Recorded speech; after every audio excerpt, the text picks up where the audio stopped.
Hey everybody, it's Jason Blaha here, and yesterday I did a video on the Smith machine squat, quad dominance and injuries, and that led to a subscriber having a question, and he wants to know if he does front squats as his primary quad exercise, his primary lower body exercise, is he at the same risk of being quad dominant? Because you know the front squat is used to develop quads. So let me get in my place of Zen, relax, and see if we can answer this question. All right, kind of a complicated question. The thing that you need to understand, first of all, is that all squats are somewhat quad dominant anyway, so that's kind of not the point. The point on the other was that you are dramatically reducing posterior chain involvement when you do the Smith machine, the way that people were, I was describing them doing it with their feet way out in front, trying to focus on building their quads. Now, as far as the front squat goes, that's a misconception and a bit of a myth that the front squat works the quads more than the back squat does it, than a conventional Olympic or high bar squat does, because the truth of the matter is it simply doesn't.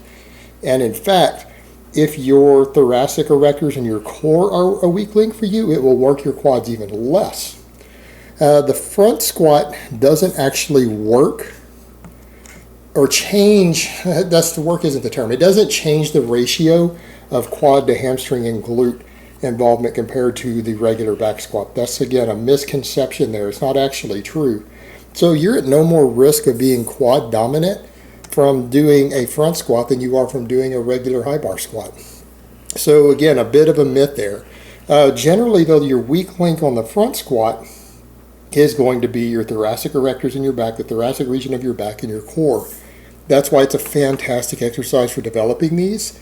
And that's what makes it one of the most amazing deadlift accessory movements out there. Like if people were to ask me what do I think the best deadlift accessory movements are, I would say a combination of front squats combined with pendlay rows. I think that's pretty much the best accessories out there for your deadlift. Just my opinion though. Keep that in mind. It's my opinion, nothing more, nothing less. And opinions are like assholes, everyone's got one. So, should you be concerned about quad dominance with the front squat? Yeah, if it's the only lower body exercise you do. Meaning, you should also be concerned about quad dominance if the back squat's the only lower body exercise you do. Because again, your hamstrings and your glutes, they do get worked, and particularly your glutes, but their hamstrings do get neglected. So unless you're doing some sort of pulling from the floor or some other hamstring work like a glute ham raise or something else, yeah, you're at risk of being quad dominant anyways, and that's with any squat. It's just remember the concern with the Smith machine was trying to intentionally take the posterior chain out of a squat, which it already works it decently, but nowhere near enough to stay balanced. So what one would need to do, obviously, is they need to incorporate additional posterior chain work. So again, if it's the only exercise you're doing for your lower body, yeah, it's a problem. But you know what? If you're incorporating deadlifts of some type, particularly any sort of pull from the floor, probably works the glutes more than any other exercise, and that's something people don't always understand. They'll try to come in and say things like, well, if you do a low bar squat, or you do a box squat, or something else, that's going to work the hamstrings. It doesn't really work the hamstrings much more, if at all, than any other type of squat does for the most part. They still get worked, but they're certainly not a primary mover there. They need some additional stimulation. However, deadlift variations, particularly something like a Romanian deadlift, now that will hammer your hamstrings. But any sort of pulling from the floor is generally going to give you the best glute development if that's your concern.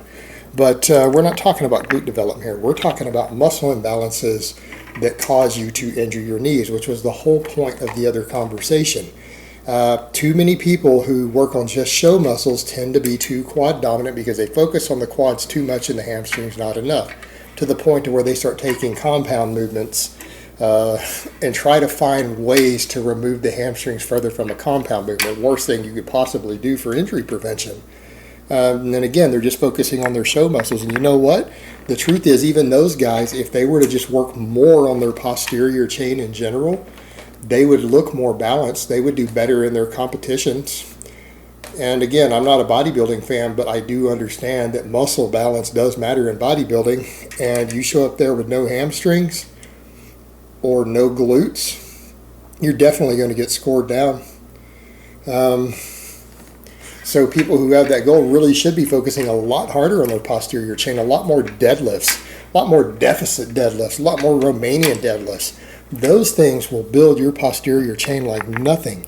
And they'll get the added benefit of, one, it will allow you to develop bigger quads, because if your posterior chain is a limiting factor in your squat and that's limiting your quad development, if you build a more developed posterior chain, which again will look better for the guys on stage who are doing it for that purpose, it will allow your quads to grow faster because you'll simply be able to squat more weight. You're squatting more weight with good form, going deep, and still hitting your quads, because remember, the quads are always going to be the primary mover on the squat, no matter what variation you use. But you take those other weak links out and you build them up super strong with all sorts of pulling from the floor, or even Romanian deadlifts if the hamstrings are the weak link. Your quads are going to grow because you're going to be able to overload them more when you do the squats, when you start doing those exercises. And you're going to have the added benefit of reduced injury rates, because that's really what we're talking about here. That's the main concern. I'm not even talking about development. The simple fact of the matter is, being too quad dominant, meaning quads that are too strong and hamstrings that are too weak to accommodate them, is one of the leading causes of injuries to the knee. That is how you hurt your knees. That's how athletes hurt their knees. That's how people hurt their knees doing day-to-day activities. You know, that is the leading cause, having a muscle imbalance there. So if you can avoid that muscle imbalance by just putting extra time into all of your pulling, you don't even have to do isolation work. You could just get overall size and strength by doing more deadlifting and more deadlift variations to build up your hamstrings, build up your posterior chain, to even build up your lower back. All of that stuff is going to make it more difficult for you to be injured, because at the end of the day, everybody engages in other physical activity outside of the gym. Guys can talk all day long about, well, you know, I don't get hurt doing this or that in the gym, and I might be quad dominant, but I don't get hurt in the gym, and that's fine, because, you know, being quad dominant isn't going to hurt you when you're performing a squat. It's unlikely to injure you until you start getting into knee wraps and stuff, and other things, and start trying to hit maxes with knee wraps, in which case it might. But just performing regular squats, 5 reps, 10 reps, whatever you're doing, yeah, you're not going to hurt yourself doing that. But what about when you need to run or sprint in an emergency? What about when you get up and you play a game of touch football with a bunch of other friends, and you twist your leg on the field because you're bigger, you're heavier, you're stronger than other people?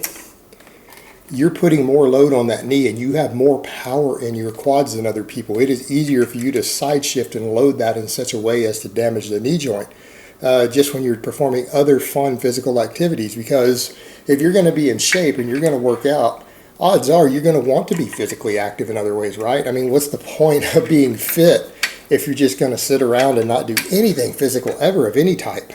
You know, that kind of defeats the purpose, I think. Most people who exercise and work out at least want to be physically active in something else. It could be a wide variety of things, you know. It doesn't even have to be that field sports like that. But most of us have other activities that we enjoy doing or like to partake in. And by creating those muscle imbalances like that, such as, again, being too quad dominant, too weak of hamstrings, you're going to put yourself at risk of injuries. And injuries suck for everybody. It doesn't matter whether you're athletic or you have some training goals or not. Getting hurt and having an injury that requires surgery sucks. It costs money, it causes pain, it takes time out of your life. But for guys who are only chasing gains, you have to have a surgery to correct an injury that you have in your joints, or a muscle pull or a muscle tear. Believe me, that will set your gains back enormously. And in some cases, it will set your gains back for life in that area. So that's the last thing you should want. And it's something, again, that can be easily fixed by just doing some extra posterior chain work, some extra pulling, strengthen that lower back, strengthen those glutes, strengthen those hamstrings, and you're going to dramatically lower your chance of injuring yourself when you're doing various physical activities, whether they're for emergency situations or if they're for fun and leisure and to just show off. So remember, guys, strengthen that posterior chain. But at the end of the day, is the front squat more quad dominant than a regular back squat? No, it's not. That's a myth. All right, guys, but that's really all I have to say on that today. I hope it's been informative, and I will talk to you guys next time.